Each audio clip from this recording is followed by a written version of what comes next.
Adrian Broner natalo kay Blair Cobbs sa pamamagitan ng unanimous decision.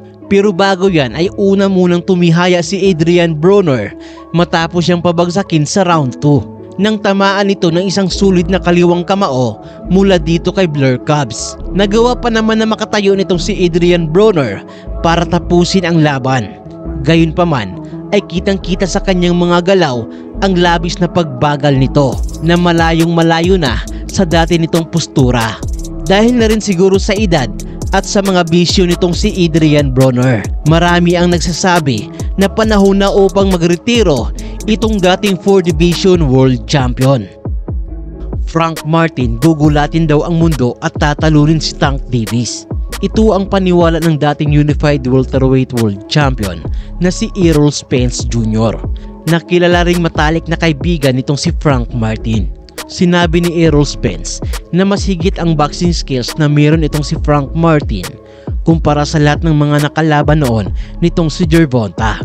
Higit pa sa mga kilalang boksingero na tinalo na noon itong si Gervonta Tank Davis kagaya nila Ryan Garcia at itong si Leo Santa Cruz.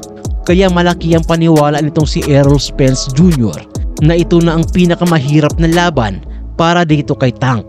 I feel like he's the most skilled, talented fighter that take every fight. Samantala, nagbigay na ng utos ang pamunuan ng WBC para idepensa ni Rey Vargas ang kanyang WBC Featherweight World Title kontra sa dating World Champion na si Brandon Figueroa.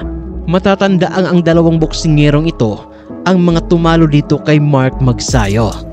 Noong buwan ng Marso ang huling laban nitong si Vargas kung saan dinipensa niya ang kanyang titulo kontra kay Nick Ball. Naging dikit ang bakbakan ng dalawa kung saan ay bumagsak pa nga itong si Rey Vargas ng 2 beses. Gayunpaman ay nanalo pa rin ito sa naging laban nila via split decision. Habang itong si Brandon Figueroa naman ay dinurog itong dating world champion na si GC Magdaleno sa pamamagitan ng knockout sa ika-9 na round ng kanilang bakbakan. Isang classic fight na naman ang ating masasaksihan. Isang outboxer gaya ni Vargas kontra sa isang pressure fighter na katulad nitong si Brandon Figueroa. At para naman makataya kayo sa mga paparating na mga laro ng mga paborito ninyong team sa NBA at ng mga bigating laban sa boxing, ay gamitin lang ang 1xBet, ang pinakalehitimong online betting site sa buong mundo. Kung saan pwede ka ditong tumaya at manalo ng malaking pera habang nasa bahay lang. Mag-register ka lang gamit ang iyong mobile number at gamitin lamang ang ating promo code na BoxBTV para makakuha kayo ng up to 5,000 pesos na bonus sa una mong deposito. Kung magkano yung deposit mo, ay ganun din yung amount na makukuha mo. Mas madali na rin ang mag-cash in at mag-cash out dito gamit lang ang GCash o Paymaya at iba pa. Kaya naman ano pang inaantay mo? I-click mo na ang link sa comment section para magrehistro.